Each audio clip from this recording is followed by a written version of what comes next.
स्वागत करतो.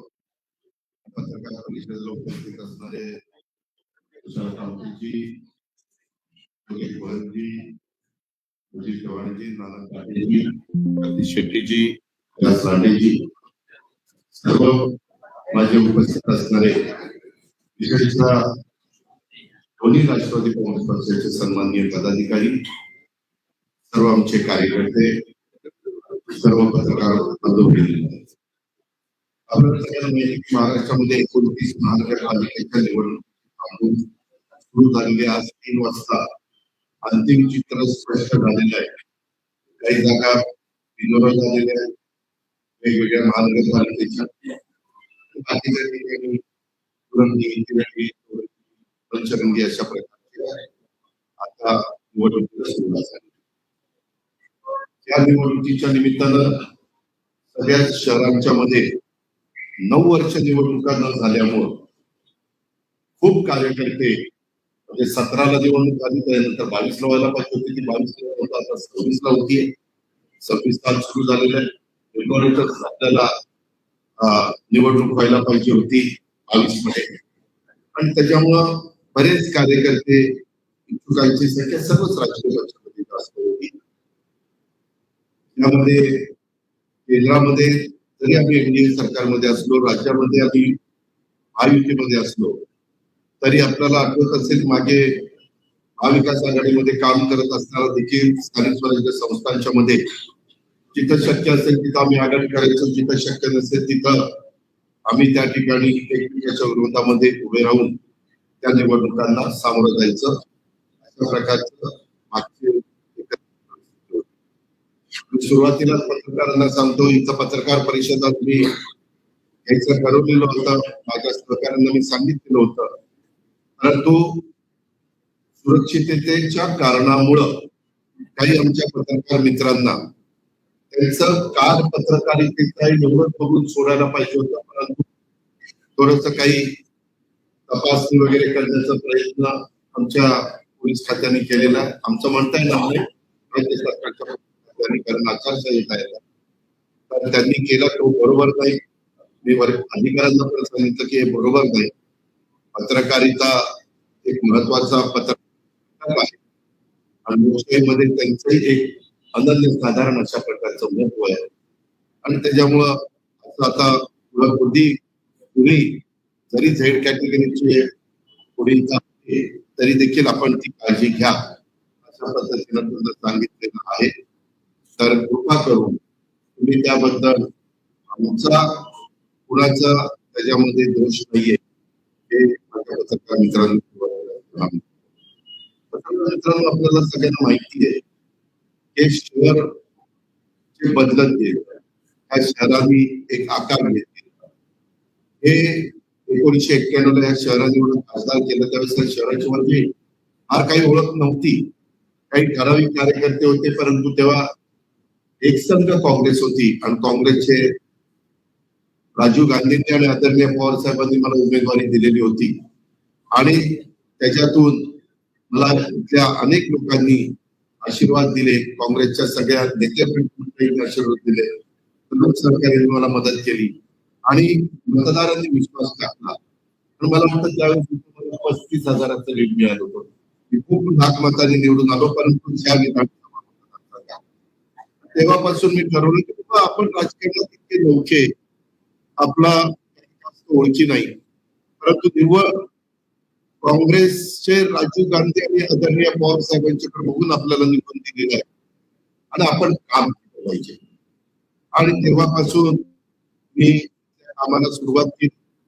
बँडवाला निवडणुका आल्या, त्या पहिल्यांदा कॉर्पोरेशनच्या निवडणुका रामकृष्ण धुळे इथं महत्वाची भूमिका बजावायचे, नानासाहेब नवले होते, माऊली लांडे होते, आनंदराव ठोकेजी होते, मदन बागदाजी होते, कृष्णराव भेडेजी होते, असे वेगवेगळे मान्यवर.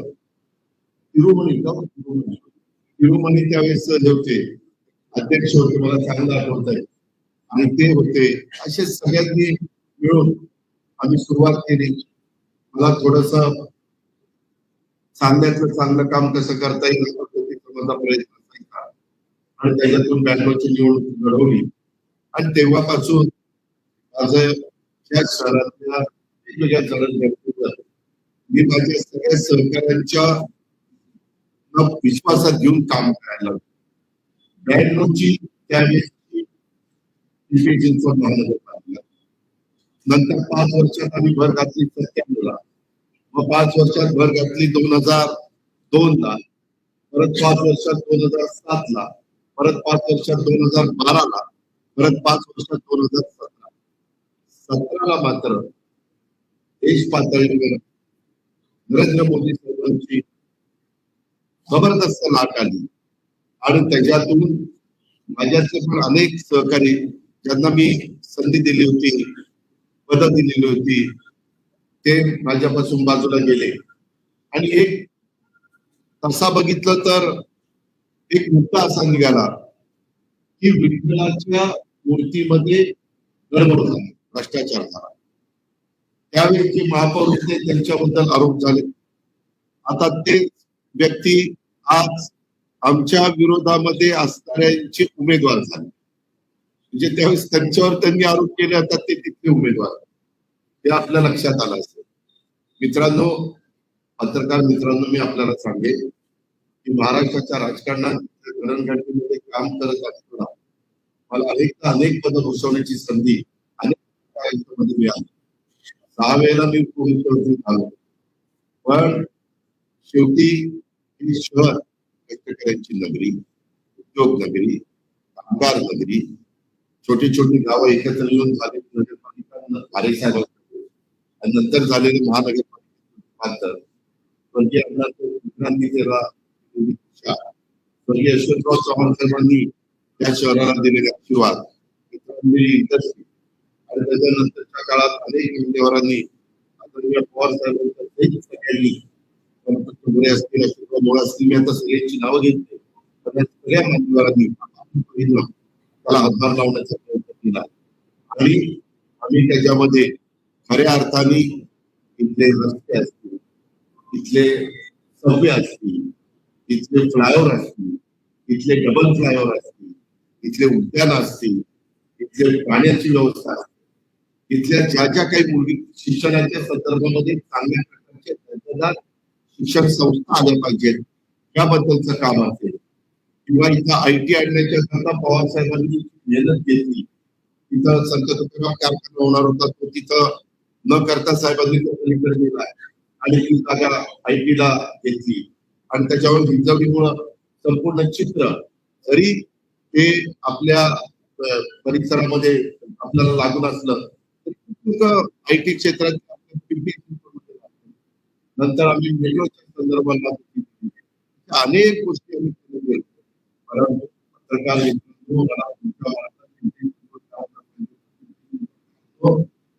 आशिया खंडातली सगळ्यात श्रीमंत महानगरपालिका होण्यासाठी एवढी विकासाची कामे करत असताना केंद्राच्या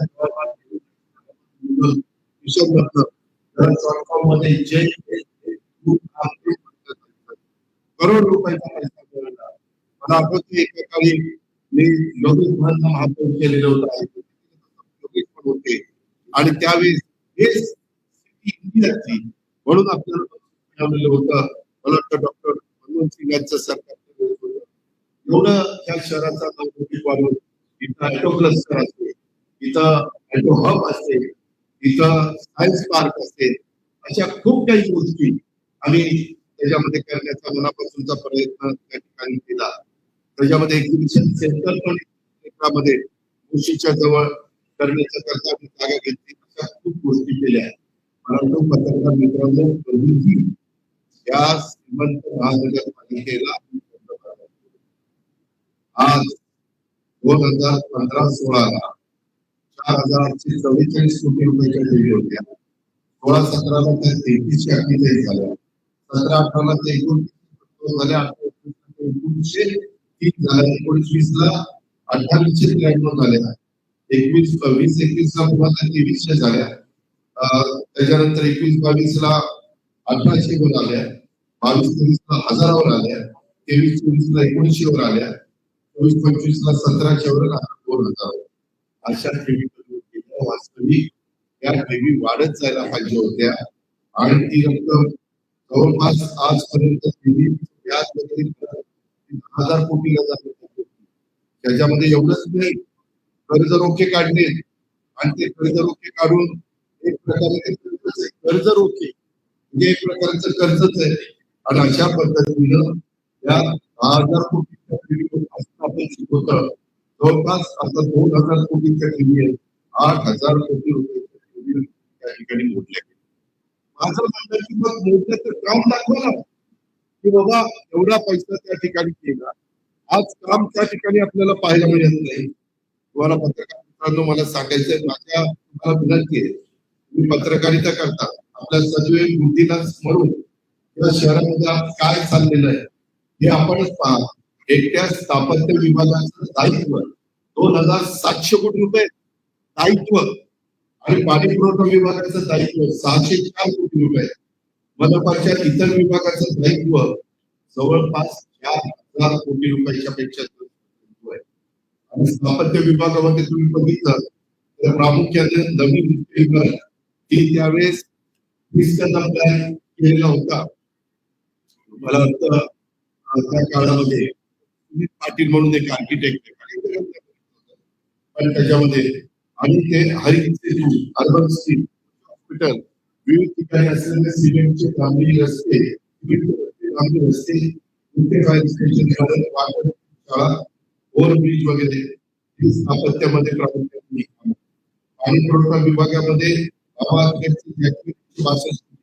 9,00,000 उमरी पाईपलाईन 65 कोटी त्याच्यामध्ये अजून एक उमरी आणि देऊ पाईपलाईन टाकणं 101 कोटी आणि देऊ ते चिखली पाईपलाईन टाकणं 45 कोटी 9,00,000 ब्रेक आणि ड्रेनेज विभागामध्ये पर्यावरण अभियांत्रिकी विभागात विविध कामासाठी कामकाज प्रलंबित असलेल्या कामाची दायित्व बजेटपेक्षा जास्त अनेक अनावश्यक कामं केवळ रिंग करून टाकण्याचा आणि काढण्याचा प्रयत्न झालेला आहे. त्याच्यामध्ये काही डांबरी रस्ते टाकले जातात ते पुन्हा केली जातात. अर्बन सिटीच्या नावाखाली नव्याने वाढीव फुटपाथ रस्त्यांची रचना केली जाते. मित्रांनो आमच्या कारकिर्दीमध्ये ट्रॅफिक अशी गर्दी झाली ट्रॅफिक अडथळा होत नव्हतं. आज पद्धतीच्या निघाल्यापर्यंत माणूस असा जवळपास रुपयांची कधी रस्ते आम्ही केले कधी पण आम्हाला असताना असतील श्रीकांत परदेशी असतील त्याच्यामध्ये आशिष शर्मा असतील अशा अनेक अधिकाऱ्यांच्या बरोबर आम्ही कामं केली. सगळ्या टीमने मला साथ दिली आणि अशा पद्धतीचे ठराव आम्ही केले आणि एक महाराष्ट्रातलं आणि देशातलं एक महत्वाची सिटी म्हणून त्याचं नाव लौकिक आपण वाढवण्याचं काम केलेलं आहे.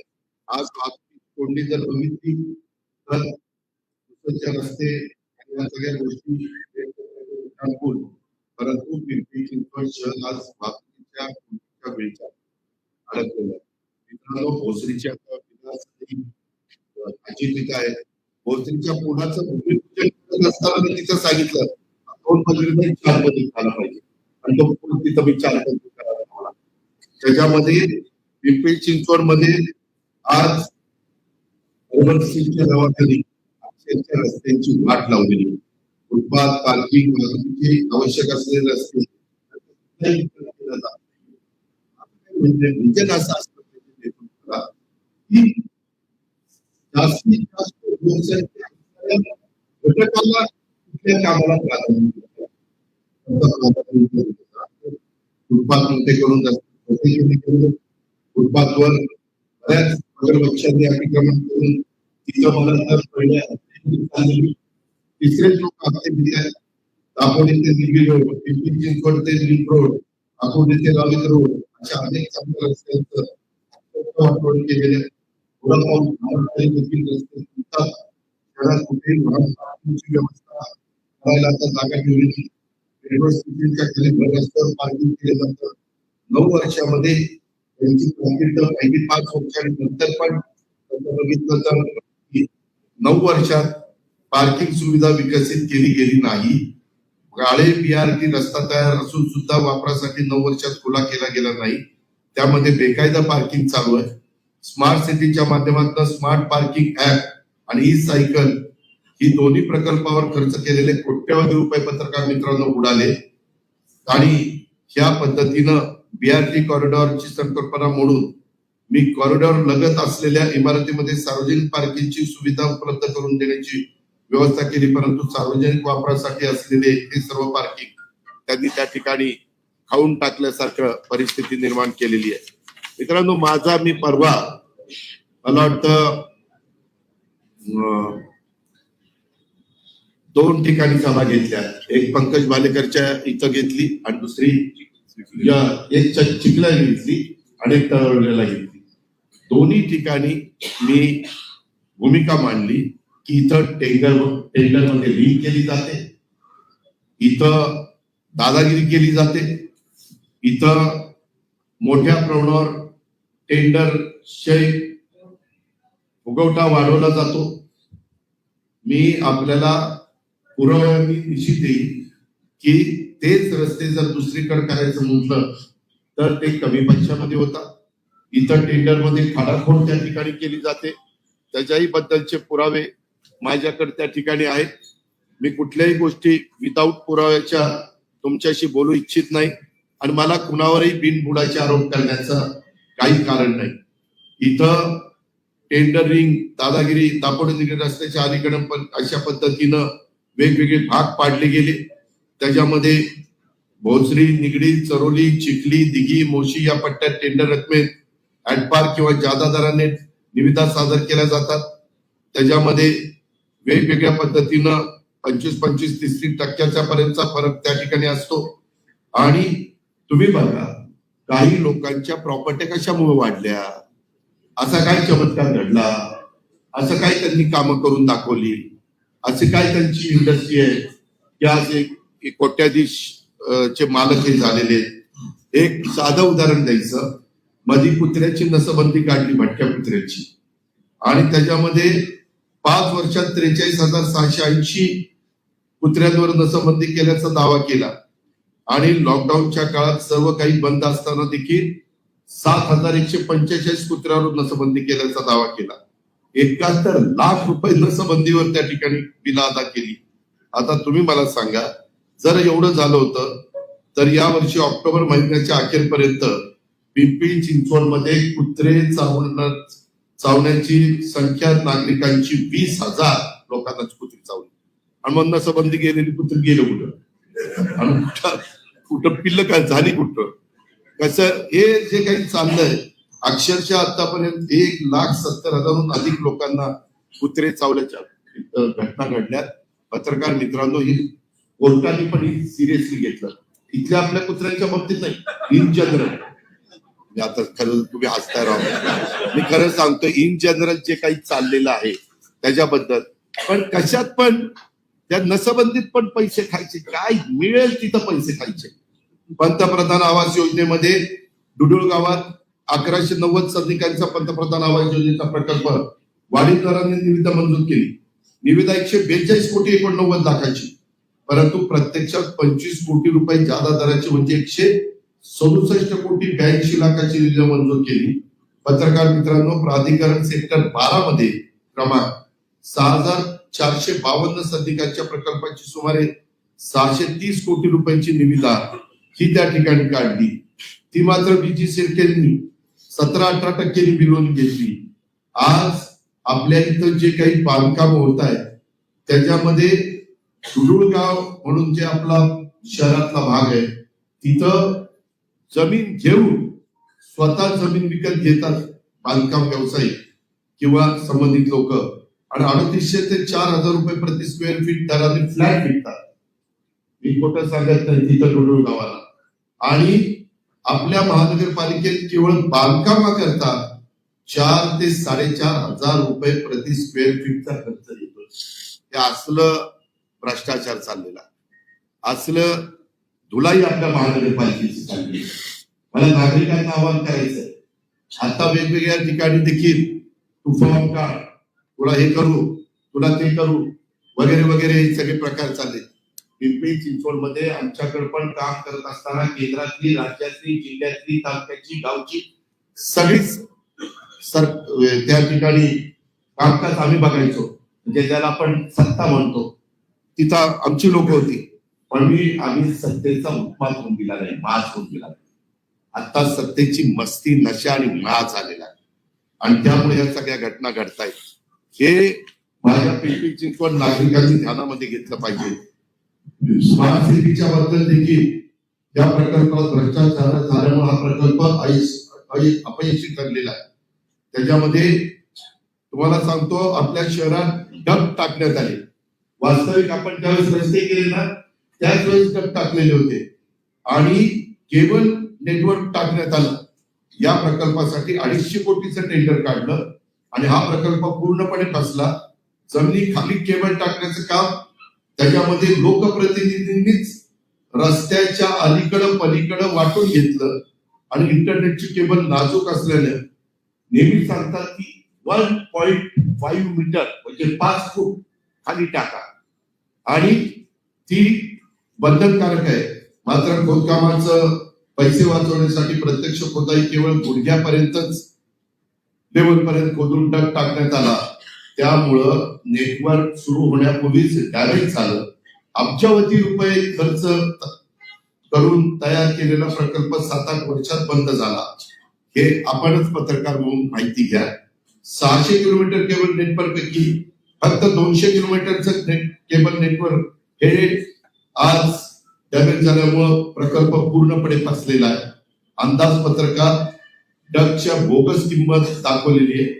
ठेकेदारांनी डगच्या उत्पादनात प्राप्त झालेले डग कॉईनची चलन बिलं ही सादर केल्यावर बिला अदा करण्यात आलेली आहे. खरं तर समोर आल्यास इस्टिमेट तयार करताना केलेली बनवेगिरी उघड होऊ नये म्हणून डगच्या उत्पादकाकडूनच प्राप्त झालेल्या डग कॉईनच्या प्रत्येक चलनांवरील बिलावर डग दराला व्हाईटनर लावून सादर करण्यात आलेले. तेच व्हाईटनरचे पुरावे मी आता ह्याच्यामध्ये तुम्हाला दाखवले. व्हाईटनर लावलाय त्याच्यामध्ये. जरा जागेची ही साधारण परिस्थिती आहे. तुम्हाला कोणाला बघायचे असेल तर आपण बघू शकता. त्याचबरोबर आपल्या ई क्लासरूम, पत्रकार मित्रांनो, जरूर स्मार्ट क्लासरूम असले पाहिजे. या प्रकल्पात सुद्धा मोठ्या प्रमाणात भ्रष्टाचार झाला. मी जे पहिली दोन्ही भाषण केली, भ्रष्टाचार ही पोखरली महानगरपालिका कर्जबाजारी केली. हे चित्र आपल्याला बदलायचं आहे. म्हणून आम्ही आज दोन्ही राष्ट्रवादीनं युती केली आणि आज लोकांच्या समोर आम्ही जातोय. त्याच्यामध्ये या प्रकल्पांतर्गत महानगरपालिकेच्या प्रत्येक शाळेत ई क्लासरूम योजनेमुळे प्रत्येक वर्गखोली 3 लाख रुपये प्रति टीव्ही, नीट आहे का? त्याच्यामध्ये व्हीयू कंपनीचा 65 इंची टीव्ही बसवण्यासाठी टेंडर मंजूर झालं. 1000 पेक्षा जास्त वर्गखोल्यांमध्ये टीव्ही बसवण्यात आले. टेंडर मध्ये एका टीव्हीची मंजूर किंमत 1.5 लाख रुपये इतकी होती. परंतु बाजार भावाप्रमाणे व्हीयू कंपनीचा 65 इंची टीव्हीचा प्रत्यक्षात किंमत मित्रांनो फक्त 55,000 इतकी आहे. ई क्लासरूम योजनेच्या नावाखाली प्रचंड मोठ्या प्रमाणात भ्रष्टाचार झाला. महानगरपालिकेच्या 123 शाळांमध्ये ई क्लासरूम लागू केलं, परंतु इंटरनेट कनेक्टिव्हिटीच नसल्यामुळं शिक्षकांना एकतर त्यांच्या मोबाईल वरील मर्यादित इंटरनेटद्वारे अथवा खासगी इंटरनेट कनेक्शनद्वारे किंवा डाउनलोड केलेल्या ऑफलाईन शैक्षणिक साहित्याद्वारे शिकवावं लागतं आणि शिक्षकांना ई क्लासरूमसाठी आवश्यक असणारं आधुनिक प्रशिक्षण द्यावं लागतं. आपण जसं पहिल्यांदा संगणक काढला, आम्ही राज्य सरकारच्या कर्मचाऱ्यांना त्या संगणकाचं कोर्स करण्याच्या करता सवलत दिली आणि त्यांना तो कोर्स करायला लावला. ह्याच्यामध्ये हे सगळं जे झालं ते ई क्लासरूमचा असा खेळखंडोबा केला. काय यांना राईट आहे? गोरगरिबांची मुलं त्या शाळेमध्ये शिकतात. ई क्लासरूम झाली असते तर ह्या सगळ्या सुविधा माझ्या गोरगरिबांच्या मुलांना मुलींना मिळाल्या नसत्या. त्याचबरोबर तुम्हाला आठवत असतील तत्कालीन स्थायी समितीचे चेअरमन नितीन लांडगे ऑगस्ट 2021 मध्ये लाच घेताना त्यांना लाचलुचपत प्रतिबंधक विभागाने अटक केली. त्यांना होल्डिंगच्या वर्क ऑर्डर मध्ये काही लाखाची लाच मागणी प्रकरणी अटक केली. ज्यात त्यांच्यासह इतर 5 जणांचा समावेश होता. महानगरपालिकेच्या इतिहासात पिंपरी चिंचवडकरांनो कधी असं घडलेलं नव्हतं, परंतु मनपाच्या वरिष्ठ पदाधिकाऱ्याला अशा प्रकारे अटक झाली. हे मागच्याच टर्म मधलं उदाहरण 17 ते 2022. पण 4 वर्ष निवडणुका पुढे गेल्यामुळं हा मुद्दा मी काढला आणि तुमच्या समोर ठेवलाय. रस्ते खोदाईच्या करता पण एक माफिया इथं तयार झालेले, त्याच्यामध्ये रस्ते खोदाई झालेली नाही, गॅस पाईपलाईन, इंटरनेट केबल, सांडपाणी वाहिन्या, पाणी पुरवठा या नावाखाली तुमच्या माझ्या शहराची अक्षरशः साळण केलेली रस्त्याची, यातील मोठा भाग बेकायदा रस्ते खोदाईचा असून त्यामुळं शहराचं नियोजन पूर्णपणे कोलमडलेलं आहे. खोदाई माफिया जसं लँड माफिया, वाळू माफिया, भंगार माफिया, तसा ते खोदाई माफिया सुरू आहे. त्याच्यामध्ये जिओ, एअरटेल, वोडाफोन यांच्यासारख्या अनेक खाजगी कंपन्या आणि कंत्राटदार हे राजरोसपणे मनपाची कोणतीही अधिकृत परवानगी न घेता रस्ते खोदतात किंवा 1 किलोमीटरची परवानगी घेऊन प्रत्यक्षात 3-4 किलोमीटर खोदाई केली जाते. रस्ता खोदल्यानंतर तो फक्त माती टाकून खड्डे बुजवले जातात. त्यामुळे पहिल्याच पावसाळ्यात रस्ते खचण्याचं प्रमाण त्या ठिकाणी होतंय. अनधिकृत खोदाईमुळे कोट्यवधी रुपयाचं शुल्क जे महानगरपालिकेच्या तिजोरीमध्ये यायला पाहिजे ते येत नाही आणि एकदा रस्ता खराब झाला की पुन्हा दुरुस्तीसाठी जनतेच्या टॅक्सचाच पैसा वापरला जातो. म्हणजेच एकाच रस्त्याची खोदाई, शुल्क न मिळणं आणि पुन्हा दुरुस्तीचा खर्च असा दुहेरी फटका आपल्या इथं बसतो. वास्तविक मी बघितलेलं आहे, कारण माझ्याकडे पण महावितरण म्हणजे ऊर्जा खातं होतं. त्यावेळेस ऊर्जा खात्याची केबल टाकायला पण ते आमच्याकडनं पैसे घ्यायचे खोदाईला आणि नंतर ते डांबरीकरण करण्याच्या करता. अशा प्रकारे हेच कामं घेतात आणि यांच्या दादागिरीमुळं अधिकारी कचखाऊ भूमिका घेतात. हे आम्हाला बंद करायचंय. त्याकरता उद्याच्या 15 तारखेला माझ्या पिंपरी चिंचवडकरांनी आम्ही जी युती केलेली आहे, घड्याळ आणि तुतारी, या माझ्या उमेदवारांना त्यांनी निवडून द्यायचंय.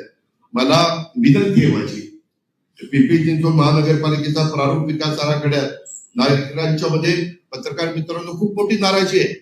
50,000पेक्षा जास्त हरकती दाखल झालेल्या आहेत. 50,000 कशाला म्हणतो एवढ्या हरकती. आळंदी लगत कत्तलखाना प्रस्तावित आहे. आता आळंदी माऊलीचा परिसर, तिथं कत्तलखाना काढायचं काही कारण आहे का? तिथं आरक्षण टाकले म्हणजे मुद्दाम काहीतरी नवीन समस्या झाली पाहिजे. हे कुणालाच पटणार नाही. कुठेतरी भावनिक मुद्दा करायचा, समाजामध्ये तेढ निर्माण करायची. डॉक्टर बाबासाहेब आंबेडकर हे कत्तलखाना आळंदीच्या जवळ प्रस्तावित आहे. डॉक्टर बाबासाहेब आंबेडकर यांच्या पुतळ्या मागची विमलदृष्टीच्या जागेवर मैदानावर पोलीस स्टेशनचं आरक्षण प्रस्तावित आहे. म्हणजे मुद्दा आंबेडकरी समाजात रोष निर्माण त्याच्यात झालाय. हे यांना कळत नाही का? त्यांना विचार नाहीये. मी खरंच सांगतो, आम्ही काम करताना मी आजही बघा, आम्ही आढावा बैठका घेतो, 6ला जाऊन काम पाहतो. पत्रकार म्हणतात 6ला कशाला इतक्या लवकर जात असतात? त्या लोकांना त्रास होऊ नये म्हणून जात असतो. बाकी मला फार हाऊस आहे म्हणून नाही, पण गर्दी कमी असते, आपल्याला काम नीटपणे करता येतं, त्याकरता जात असतो. आणि ज्या सगळ्या गोष्टी आहेत त्याच्यामध्ये ज्याच मैदानावर माझ्या माहितीप्रमाणे पैगंबर जयंती देखील साजरी केली जाते. अल्पसंख्याक समाज पण आता तिथं पोलीस स्टेशनचं आरक्षण टाकल्यामुळे नाराज आहे. वीर चाफेकर बंधू यांच्या स्मारकाच्या विस्तारीकरणाचं आरक्षण ज्या जागेवर प्रस्तावित केलं त्याच जागेवर यापूर्वी खाजगी बांधकाम करण्याकरता अधिकृत परवानगी देण्यात आलेली. हे काय चाललेलं आहे? वीर चाफेकर बंधूंचं योगदान तुमच्या माझ्या देशाला स्वातंत्र्य मिळण्याच्या करता ज्यांनी स्वतःच्या जीवाची पर्वा केली नाही, स्वतः शहीद झाले, अशा पद्धतीनं ह्या गोष्टी अधिकृत परवानगी घेऊन बांधण्यात आलेल्या बांधकामावर आरक्षण, रस्ते रुंदीकरण प्रस्तावित, 25-30 वर्षापासून बांधण्यात आलेल्या घरांवर आरक्षण, रस्ता रुंदीकरणाकरता प्रस्तावित, हजारो कुटुंब उद्ध्वस्त झाली. भूरेषेमध्ये मोठ्या प्रमाणावर फेरफार करण्यात आले. टेकड्या गायब करून निवासीकरण करण्यात आलं. अनेक नाले पाणवठे गायब करून त्या जागी निवासी विभागात समाविष्ट करण्यात आल्या. अनावश्यक आरक्षण टाकून सामान्य नागरिकांच्या जमिनीवर आरक्षण टाकण्यात आली व बिल्डरांच्या जमिनी मोकळ्या करण्यात आल्या. चिखली येतं तुम्हाला सगळ्यांना माहिती आहे, 250 एकर जमिनीवर सुपर ऍडमिनिस्ट्रेटिव्ह कमर्शियल कॉम्प्लेक्स या प्रयोजनाचं आरक्षण लादण्यात आलं. आता तेच क्षेत्र दलालांच्या मार्फत कमी भावाने खरेदी करण्याचं काम कोण करतंय याचा नीट आपण सगळ्यांनी विचार करा. आज जे कोणी इथलं प्रतिनिधित्व करतात ही लोक आहेत. निगडी यमुनानगर येथील प्राधिकरणाकडनं अधिकृत खरेदी करण्यात आलेली घरं बंगले रेड झोन मध्ये समाविष्ट करण्यात आले. तळवडे, चिखली, भोसरी, दिघी या ठिकाणी रेड झोन कायम करण्यात आलेले. अशा पद्धतीनं या सगळ्या गोष्टी मित्रांनो चाललेल्या. माझं एवढंच म्हणणं आहे की हे जे काही मी तुम्हाला सांगतोय हे मी विथ प्रूफ पुराव्यासहित तिथं सांगतोय. माझी आपल्याला विनंती आहे, मी या पिंपरी चिंचवडमध्ये जातीचा, पातीचा, नात्याचा, गोत्याचा विचार न करता विकासाच्या अनेक गोष्टी केल्या. कार्यकर्त्यांची एक फळी चांगली घडवली, निर्माण केली. त्याच्यामध्ये काहींना विधान परिषदेवर पण मी संधी दिली, काहींची नाराजी पत्करून त्याच्यामध्ये मी काहींना स्थायी समितीचं चेअरमन केलं. कितीतरी अशा प्रकारची नावं मला तुम्हाला त्या ठिकाणी सांगता येतील. मी कधीच या शहराचा विकास करताना व्यक्तिगत हेतू ठेवला नाही. आपल्या काळात विकास कामांचा झपाटा आणि दर्जा कसा असायचा तुम्ही मित्रांनो आठवा. माझ्या काळामध्ये आम्ही सगळे बघायचो त्यावेळेस डिवायडर मधली झाडं जिवंत असायची, त्याला पाणी टाकलेलं असायचं. आता डिवायडरच्या झाडाची काय अवस्था, तिथली मुरुम कुणी काढत नाही, पाणी कुणी टाकत नाही, कुणी बघत नाही. त्यांचं एकमेव लक्ष कुठं काय भ्रष्टाचार करून पैसे कमवता येतील एवढा एकही कार्यक्रम चाललेला. कुठंही अशा पद्धतीनं हे काम चांगल्या पद्धतीनं झालं. आता मेट्रोला पण तुम्हाला माहितीये, आता अण्णा इथं बसलाय, इथनं मला वाटतं चिंचवडवरून ना पिंपरी नाही, तिथून निगडीपर्यंत 3 स्टेशन होते. चौथं केलं. यांनी मला सांगितलं दादा अजून एक स्टेशन पाहिजे. आम्ही केलं ना. मी नेहमी म्हणतो आम्ही कामाची माणसं आहे, आम्ही बिनकामाची माणसं नाही. आमच्यावर आरोप झाले, बिनबुडाचे झाले, आम्ही त्यावेळेस निरसन करायला कमी पडलो आणि त्याचा फटका आम्हाला बसला. परंतु आज जड धाकट दिवसा डावळ्या लुटारांची टोळी इथं निर्माण झालेली आणि मी हे सगळं आकडेवारीनं तुम्हाला सिद्ध करून दाखवलेलं आहे. उलट आपलं उत्पन्न दरवर्षी वाढतं, कारण इमारती होत आहेत. तुम्ही बघा सुरुवातीच्या काळामध्ये आपल्या इथं असणारे टॉवर आणि आता झालेल्या सोसायट्या ह्या बघितल्या तर पत्रकार मित्रांनो काही काही सोसायट्या 40,000 लोक तिथं राहतात, त्यांचा टॅक्स येतो आम्हाला. मी आज तुम्हाला हे सगळ्या गोष्टी सांगतो, परंतु 2-3 दिवसांनी पुन्हा पत्रकार परिषद घेऊन आम्ही याच्यावर काय उपाय करणार तेही मी सांगणार आहे. मी नुसती टीका करणारा नाही, मी माझ्या सहकार्यांना बरोबर घेऊन आज ह्याचं आपल्या महानगरपालिकेचं वजवाटोळ करण्याचं काम यांनी चालवलेलं आहे. परंतु ते पुन्हा आपल्याला पूर्ववत करण्याच्या करता काय आमचा कार्यक्रम आहे तो पण मी तुम्हाला पुढच्या प्रेसला सांगणार आहे. पर्यावरणाचं तर मित्रांनो गाडीचं घेणं देणं नाहीये. मला तुम्ही सांगा, आमच्या काळात आम्ही वृक्षारोपण, वृक्ष संवर्धन याला प्राधान्य द्यायचो. मी कित्येकदा या सगळ्या पदाधिकाऱ्यांना विचारा, गाडीतनं जाताना झाडं चुकलेली असेल तर मी आयुक्ताला फोन करायचो काय झालं.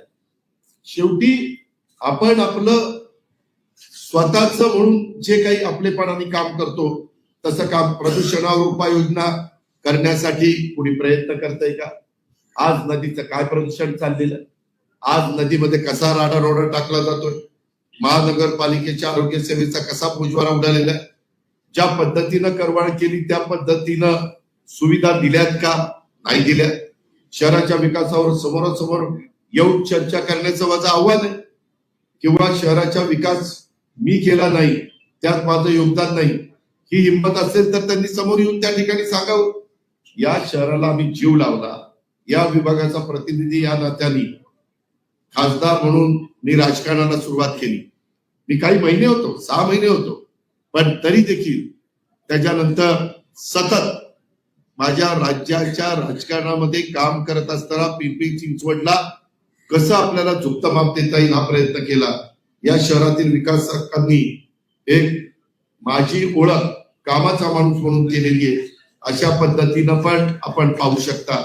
कधी माझ्या कारकिर्दीमध्ये म्हणजे आमच्या 25 वर्षाच्या, माझ्या म्हणजे आमच्या राष्ट्रवादीच्या किंवा काँग्रेसच्या या 25 वर्षाच्या कारकिर्दीमध्ये जर तुम्ही पत्रकार मित्रांनी पण आम्हाला सांगितलं की दादा इथं कुठंतरी गडबड होते, तर आम्ही आमच्या पदाधिकाऱ्यांना बोलवायचो, हे असं चालणार नाही. आम्ही आमच्या आयुक्तांना बोलवायचो, त्यांनाही त्या पद्धतीनं त्या ठिकाणी सांगायचो, कारण हे शहर आपल्या सर्वांचं त्या ठिकाणी होतं. या गोष्टी पण आपण या निमित्तानं ध्यानामध्ये घेतल्या पाहिजे अशी माझी आपल्या सर्व पत्रकार मित्रांना विनंती आहे. आम्ही नवीन चेहऱ्यांना संधी दिली, काही अनुभवी लोकांना संधी दिली आहे. आम्ही त्याच्यामध्ये आता प्रचाराची यंत्रणा सगळ्या काही गोष्टी सिस्टमॅटिक पद्धतीनं राबवणार आहेत. आम्हाला कुठेही आचारसंहितेचा भंग करायचा नाही. मित्रांनो, एक माझी बहिणी सकाळी मला भेटायला आली होती. ते म्हणले दादा एका प्रभागात एका मुलाचा अर्ज होता, अक्षरशः सिनेस्टाईल त्याचा पाठलाग केला, त्याला पकडला, त्याला काही लोकांनी गाडीत घातला आणि उमेदवारी अर्ज मागे घेतला. म्हणजे ही आपल्याला कायदा सुव्यवस्थेच्याही बद्दल त्या ठिकाणी मोठं काम करावं लागणार आहे. जर राजकीय बरदास्त असला तर कायदा सुव्यवस्था त्या ठिकाणी अडचणीत येतील. ही पण गोष्ट तुम्ही बघा. 25 वर्षात गाड्या फोडणं, म्हणजे आमच्या काळात तसं होत नव्हतं. आता गाड्या फोडणं, ते काय कोयता घ्याय, ते काय स्कूटर जाळणं, अशी दहशत निर्माण करणारी काही लोक नाही, मुलं की ते असतात 18 वर्षाच्या आतले आणि त्यांच्यावर काही गुन्हे म्हणजे कलम लावायचे म्हटलं तरी अडचणी येतात कायद्याच्या. अशा पद्धतीनं माझं आपल्याला सगळ्यांना सांगणं, माझी आपल्याला सगळ्यांना हेही सांगणं, मी राष्ट्रवादी काँग्रेस दोन्ही माध्यमातून नव्या आणि चांगल्या चेहऱ्यांना संधी देण्याचा प्रयत्न केलेला आहे. महिलांची सुरक्षा अतिशय गंभीर असा महत्वाचा विषय आहे. शहराच्या वाहतूक कोंडीचा मोठा प्रश्न आहे. आम्ही एवढे प्रशस्त रस्ते त्या काळामध्ये बनवले, त्यामुळे एका ठिकाणून दुसरीकडे जाताना 10 मिनिटं लागत होती, आता 1-1 तास लागतो. शहरातील वाहतूक व्यवस्था पूर्ववत करण्यासाठी आम्ही काही नवीन उपाययोजना केल्या पाहिजेत, त्या पण मी तुम्हाला पुढच्या वेळेस सांगेन. आम्हाला ना भय ना भ्रष्टाचार म्हणून सत्तेत आलेल्या स्थानिक लोकांनी शहरात संपूर्ण निधीचं आणि महानगरपालिकेत भ्रष्टाचाराचं वातावरण तयार केलेलं आहे. शहरातील अल्पसंख्याक उमेदवाराला दमदाची पैशाचा आम्ही टाकून त्यामध्ये प्रकार या ठिकाणी सुरू आहे. अशाही बातम्या येत आहेत. लोकशाही दादागिरी खपवून घेतली जाणार नाही.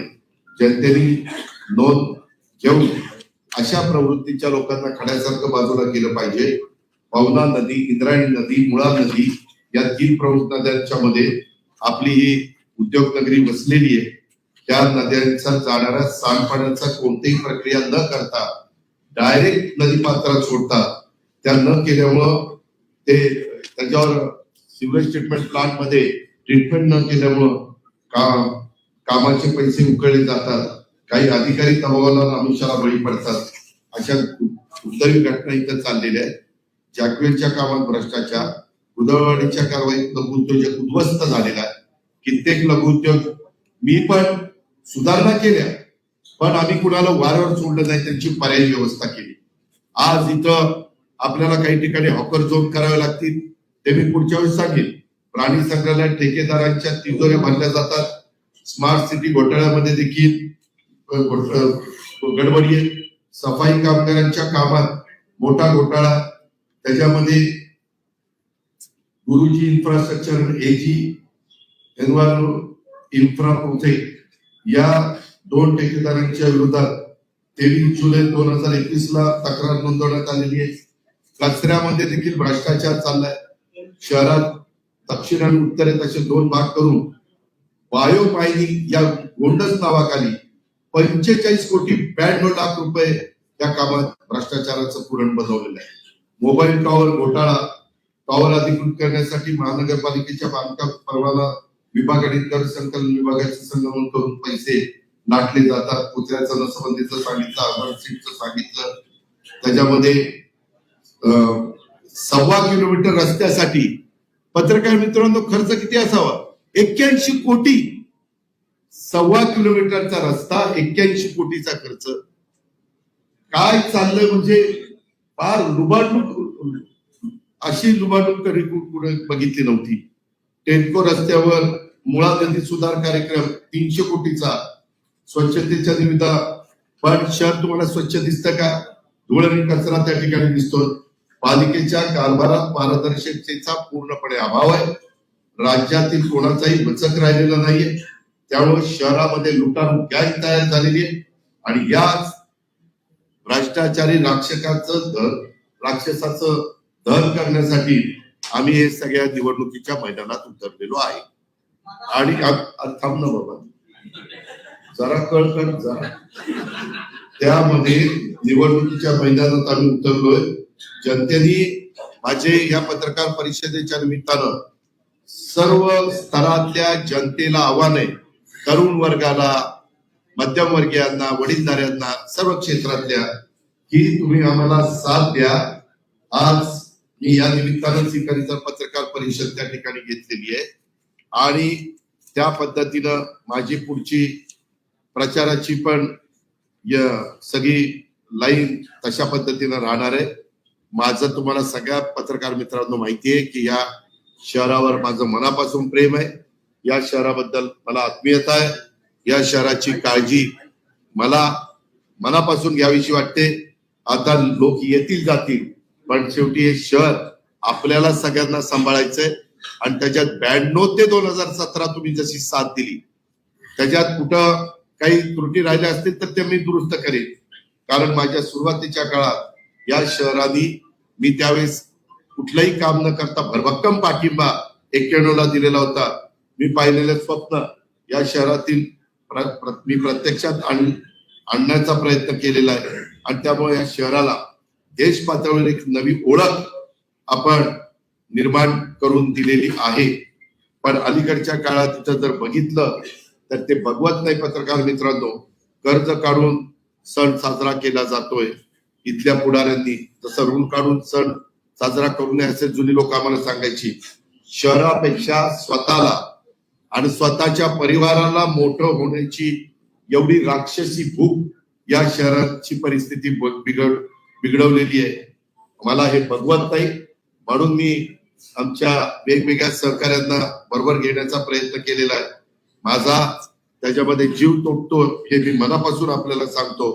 मी तुम्हालाही पत्रकार मित्रांना सांगेन, आम्ही आमच्या 25 वर्षात काय केलं आणि यांनी यांच्या 9 वर्षात आशिया खंडातली सगळ्यात श्रीमंत महानगरपालिका कशी कर्जाच्या खाईत लोटली हे आपण सगळ्यांनी पाहावं आणि प्रत्येकाने आपल्या सद्विवेक बुद्धीला स्मरून मतदान त्या ठिकाणी करावं असं आवाहन मी या निमित्तानं करतो. विचार एखादी कार्यक्रम एखादी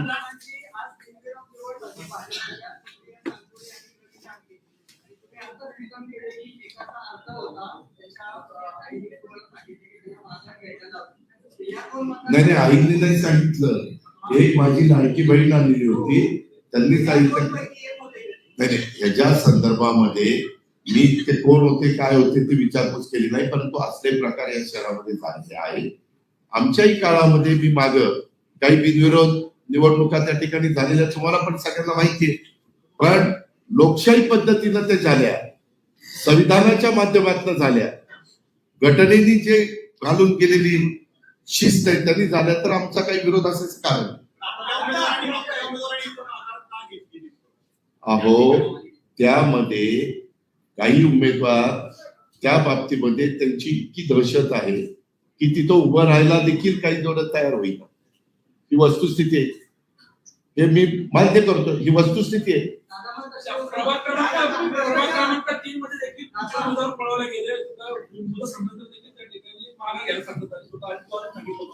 बरोबर, मी तेच सांगतोय ना, ही दहशत कमी करण्याकरता हे कुणाच्या हातात आहे?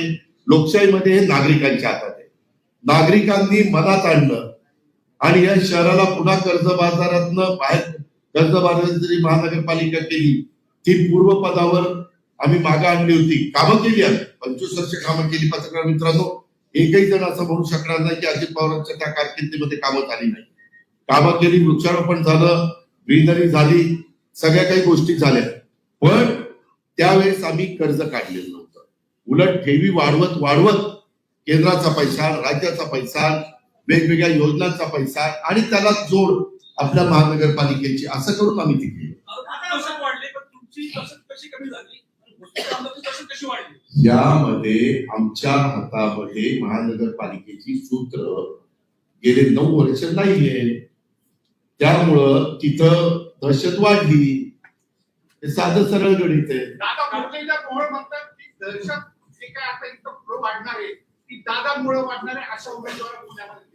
या संदर्भात मी पुण्याच्या प्रेसमध्ये बोलणार आहे. त्याबद्दल मला एवढंच सांगायचंय, कारण माझ्या एका सहकार्याने सांगितलं, एका व्यक्तीला परदेशात जायला कुणी मदत केली, जरा डोकं खाजवा नाठवा. पुण्यामध्ये एक व्यक्ती परदेशामध्ये पळून गेला की नाही, त्याला पासपोर्ट कुणी दिला, कसा गेला, काय गेला, त्याचं जरा नीटपणे चौकशी करा. आणि त्यांनी पण वेगवेगळ्या लोकांनी वेगवेगळ्या निवडणुकीमध्ये कुणाकुणाला उमेदवारी दिलेली आहे गेल्या 15-20 वर्षात, ह्याचंही रेकॉर्ड काढा. मी त्या संदर्भात माझी फक्त इथं युती एनसीपी म्हणजे तुतारी आणि घड्याळ नाही, त्याच्यामध्ये आम्ही RPI सचिन खरात गट म्हणजे RPI Republican party of India, त्यांनी पण पुण्यात पिंपरी चिंचवड माझं पत्र आहे. काल विजय स्तंभाला दर्शन करण्याच्या करता, अभिवादन करण्याच्या करता मी गेलो. आपलं 1 जानेवारीला आपण जमतो ना, तिथंही सचिन माझ्या बरोबर होता. त्याच्या संदर्भात काही जागा आम्ही इतर म्हणजे त्यांना सोडल्या. आता त्यांना जागा सोडल्यानंतर त्यांनी कुणाला उमेदवारी द्यावी हा त्यांचा अधिकार आहे. आता इथं पीपल्स रिपब्लिकन पार्टी महाराष्ट्र प्रदेश संभाजीराव रंगनाथ गायकवाड, जोगेंद्र कवाडे साहेबांचे, त्यांनी पण आम्हाला पाठिंबा दिला, असा अनेक लोकांनी दिलेला आहे. त्याच्यामुळं त्यांना तिथं उमेदवार जे पाठवून येतील तिथं त्यांनी कुणाला द्यावी हा त्यांचा अधिकार आहे. आणि मी मगाशी जे सांगितलं, हो का, हे व्हाईटनर लावलेलं, मी जर मगाशी म्हणत होतो ना, हे जे प्रकार आहे, हो का, व्हाईटनर लावलेलं, हे माहितीच्या अधिकारात आपण माहिती काढली. हो का, व्हाईटनर लावलेलं, हो का, व्हाईटनर लावलेलं, भयानक चाललंय, भयानक. यामध्ये आमच्या हातात सूत्र आल्यानंतर त्याची चौकशी रितसर, कुठल्याही पार्सलिटी न करता, त्या व्यवस्थितपणे जे काही नियम करून दिले त्या नियमाने आम्ही करू. पण त्याकरता जनतेचे आशीर्वाद आम्हाला पाहिजे.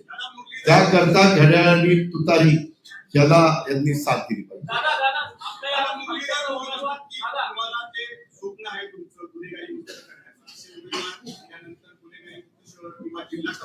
मी तुम्हाला सांगतो, तुम्ही मला किती वर्ष ओळखता? 35 वर्ष ओळखता. 35 वर्ष ओळखता ना. मी कधी ह्या गोष्टीचं समर्थन केलं? कधी केलंय? आणि आता मी तुम्हाला कुठल्या प्रकारे 3चं संपलं की अजून माझ्याकडे यादी आली नाही. मला खरं थोडी उशिरा प्रेस, मी पुण्याला प्रेस देणार आहे, त्याच्यामध्ये दाखवेल ना राष्ट्रवादी तुतारीचे उमेदवार कुठले, राष्ट्रवादी घड्याळचे उमेदवार कुठले, आणि सचिन खरातांनी दिलेले उमेदवार कुठले, ते मी दाखवेल ना.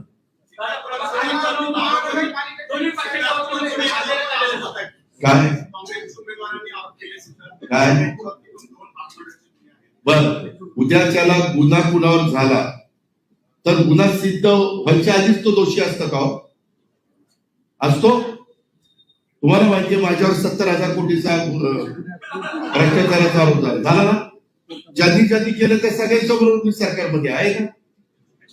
आहे ना.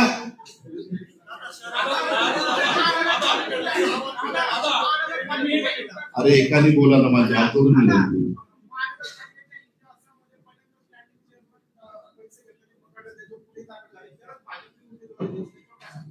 नाही, हे तुम्ही बघायचं. मी काय बोलणार आहे? मी बोललो की तुम्ही म्हणाल हा हे असंच करणार. तुम्हाला सगळे उमेदवार डोळ्यासमोर आहे. कुणी काय केलं? आता ज्या माझ्या लाडक्या भगिनीला मी महापौर केलं होतं, तिनंच तिकडे तिकीट घेतलं, तिच्यावरच आरोप झाले की हिनं ते पांडुरंगाच्या मूर्त्यांमध्ये गडबड केली. आता काय करायचं?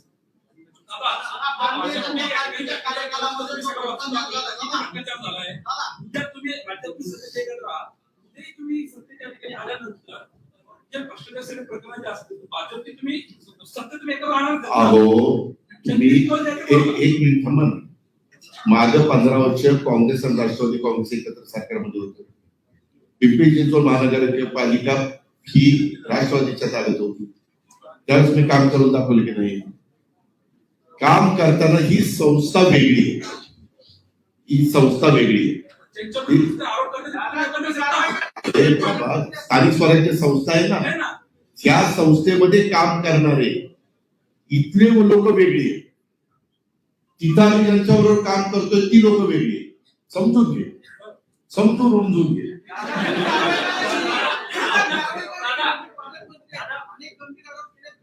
त्याच्यामध्ये सांगितलं ना की महानगरपालिकेची सूत्र जर पुन्हा मागच्यासारखी आमच्या हातात दिली तर आम्ही या सगळ्या गोष्टी बंदी पुढच्या प्रेसला हे सगळं तुम्हाला काय करणार.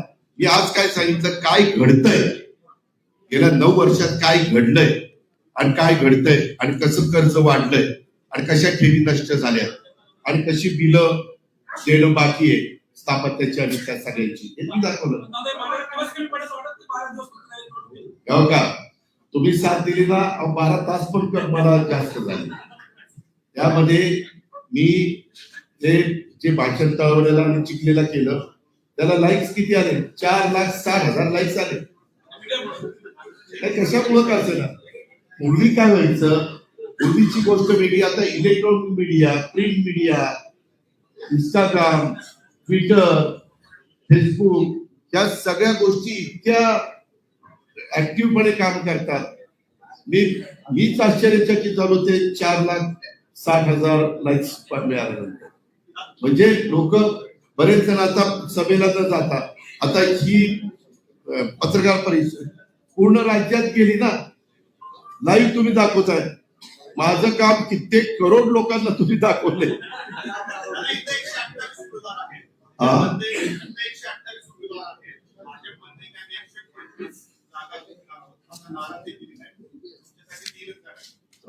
तीन तरी कशाला ठेवायच्या, त्या पण देऊन टाकू.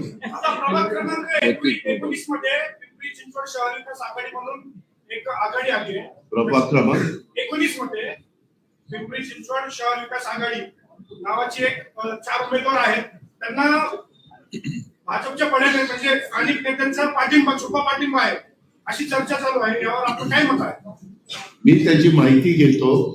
मी जेवढे काही उमेदवार आमचे आपल्या तुतारी, घड्याळ आणि आमच्या सचिन आणि हे बाकीचे आम्ही पार्टीमध्ये ना त्यांचे उभे केलेले आहेत.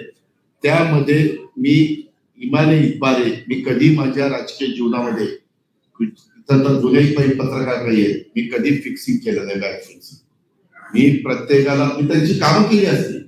काही लोक विरोधी पक्षांची निवडून आल्यानंतर कधी कधी तर 78 पैकी 70 आमचे असायचे, 8 विरोधी असायचे. पण मी त्यावेळेस महापौर स्टँडिंगला सांगायचो त्यांनाही द्या, कारण ते शेवटी कुठल्या तरी वॉर्डाचं प्रतिनिधित्व करतात ना. आणि मागील 25 वर्षात असं एक उदाहरण माझ्याकडे आलं की आम्ही हे काम जाणीवपूर्वक होऊन दिलं. शेवटी तुम्ही एकदा तिथं 5 वर्ष आल्यानंतर तुम्ही सगळ्या महानगरपालिकेचे लोकप्रतिनिधी असतात, म्हणजे प्रमुख पदाधिकारी, स्टँडिंग कमिटी चेअरमन, महापौर, उपमहापौर, सभागृह देतात.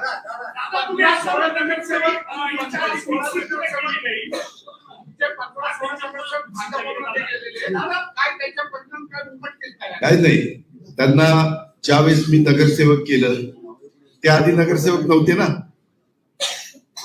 कोरीच पार्टी होती ना. तसं आता त्यांच्या जागी नवीन लोकांना करायचं. फक्त जनतेने आशीर्वाद दिले पाहिजे, बटणं दाबली पाहिजे.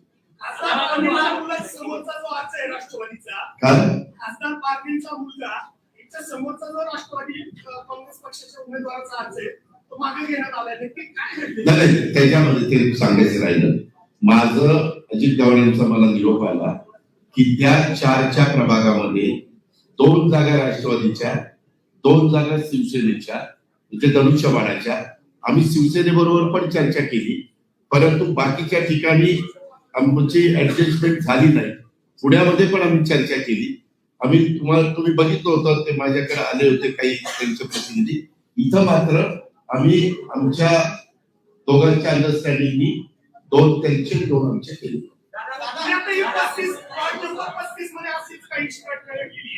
राष्ट्रवादीच्या अधिकृत उमेदवाराने कुठला 35 म्हणजे पुण्याचं मी पुण्यात सांगतो ना, आम्ही पिंपरी चिंचवड करता खास आलोय, ते तिथं गेल्यावर सांगतो.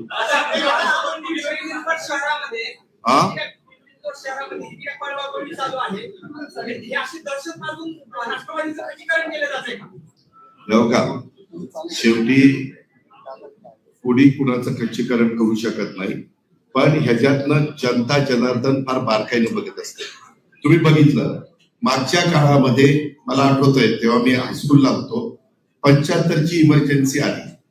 इमर्जन्सी मध्ये बोलणं पत्रकारांना पण अवघड झालं होतं, बरोबर आहे. सगळे चिडीचूप, काहींना तर जेलमध्ये टाकून टाकलं होतं की नव्हतं. पण नंतर 75च्या नंतर 77ला निवडणुका आल्या आणि जयप्रकाश नारायण यांनी एक उठाव केला. कित्येकदा त्यावेळी जनता पक्षाचे मध्ये का जनता दल असं काहीतरी होतं, त्यांचे उमेदवार काउंटिंगला गेले नाही की आपलं काय खरं नाही म्हणून, आणि ते सगळे निवडून आले.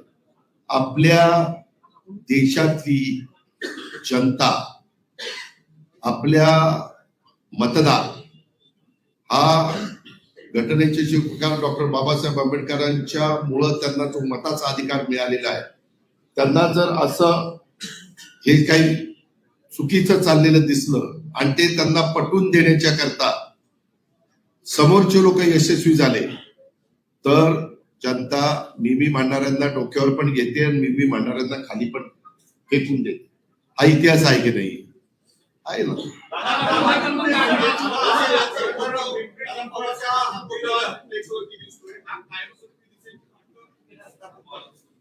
तुझ्या तोंडात साखर पडू.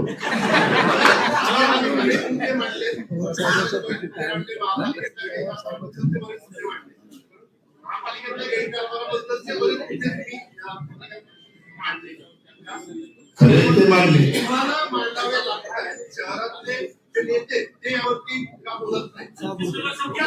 त्यामध्ये मी आता बोलतोय ना,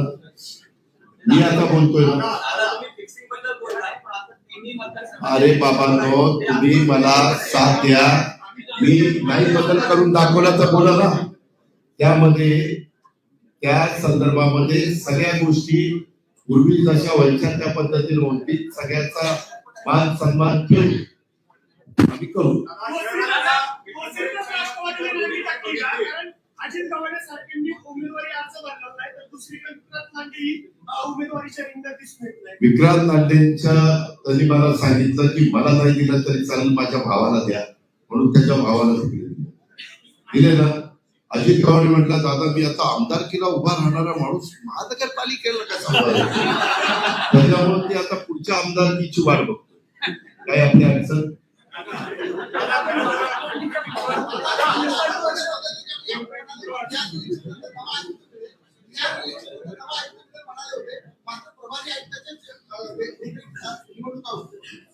हो मग बरोबर आहे ना. त्या निवडणुका झाल्यावरच नवीन आयुक्त मिळेल. कुणी मग ते करतायत ना चांगलं.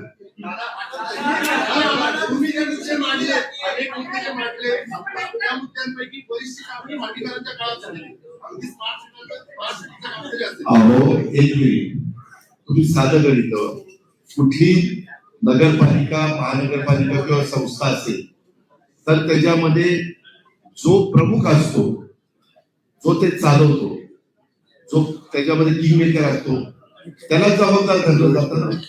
अधिकारी काही 3 वर्ष येतात, बदली करून निघून जातात.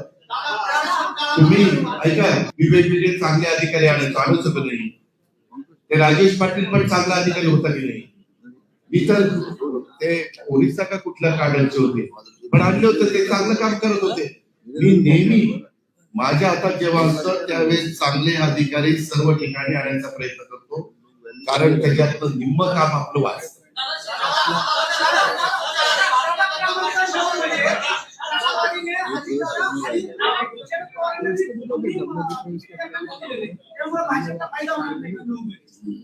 काय दिली? तिला शरद पवार गटाने दिला आणि भाजपचा उमेदवार आहे क्रमांक 9 मध्ये. हा. त्याच्यामुळे भाजपला फायदा होणार नाही. आम्ही सांगून बघितलं त्यांना, परंतु ते म्हणले नाही, तुम्हाला एका एक जणांना घ्यावं लागेल. तिथं काही शेवटी आमचं जमलं नाही. त्याच्यामुळं वाद वाढवण्याच्या पेक्षा मैत्रीपूर्ण लढत असं करून आम्ही कालच्या विधानसभेला पण काही ठिकाणी मैत्रीपूर्ण लढी ते झाल्या की तुम्हाला माहित नाही का? काही ठिकाणी झाले की नाही? श्रामपूरला झाली, पुरंदरला झाली, असे काही, मला वाटतं ह्याला झाली, सिंदखेड राजाला झाली.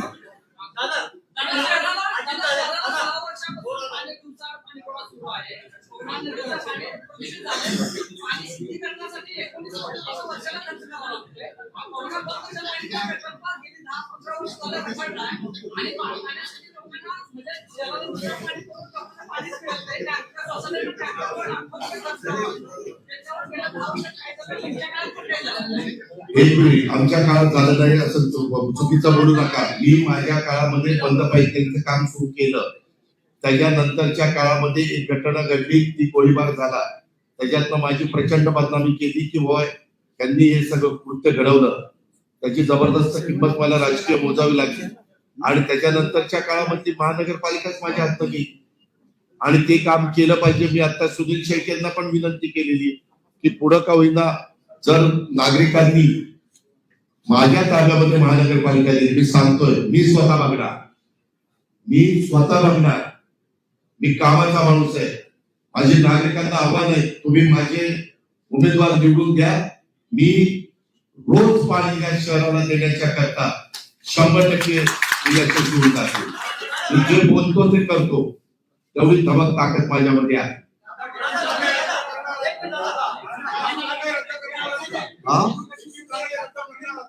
त्याच्याबद्दल पण खूप तक्रारी, जसं मध्ये आमचं सरकार आलं त्यावेळेस PMRDA सगळं आपण रद्द केला, तसं मी आत्ताच सांगितलेलं आहे.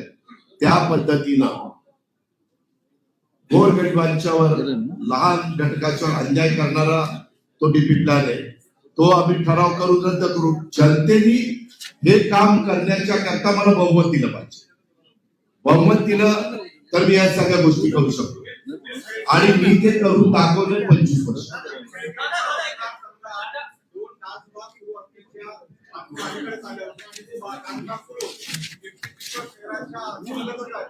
शहरामध्ये आजही पाण्याची तोडफोड, पोलिसांचा वचक राहिला नाही. तेच सांगतो ना, म्हणून तर महानगरपालिका माझ्या ताब्यात दिल्यावर मी ते अधिकाऱ्यांना करीन ना. हेच सांगतो साहेब.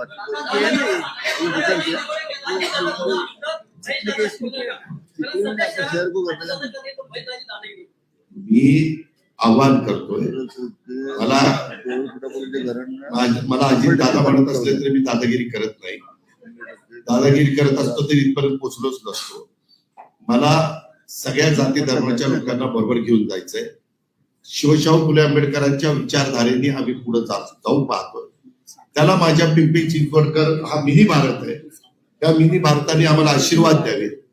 नागरिकांनी कुठल्याही दबावाला बळी न पडता आतमध्ये जाऊन कुणाचं बटन दाबता हे कुणाला कळू शकत नाही. आणि खुल्या वातावरणात, खुल्या मैदानामध्ये या निवडणुका व्हाव्या आणि सगळ्यांनी लोकशाही आणि आचारसंहितेचा कुठेही भंग न होऊ देता प्रत्येकाने,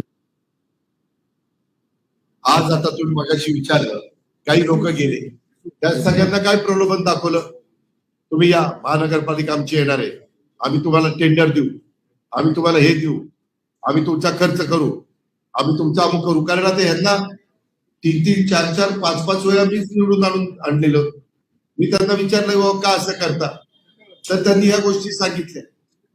म्हणजे एक प्रकारे पण तरी पण आम्ही जवळपास 125 उमेदवार तर उभे करू शकलो.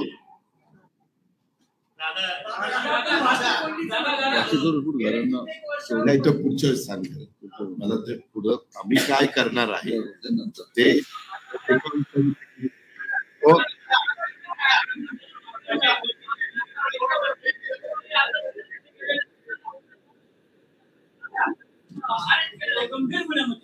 काय काय कोण प्रभाग क्रमांक 11 करण्यासाठी गेलेल्या उमेदवाराला पोलिसांनी गंभीर गुन्हा त्याच्यावर काय आरोप होता? मी माहिती घेतो, मला ही बातमी आताच कळली. आमचा कोणी उमेदवार नाही. अरे फोटो काय, आता कुणी फोटो काढतोय? अहो पक्षप्रवेश झाला म्हणजे तो माझा उमेदवार आहे कसा आहे? अरे बाबा नाही ना, एबी फॉर्मच दिला नाही, असं काय करता तुम्ही?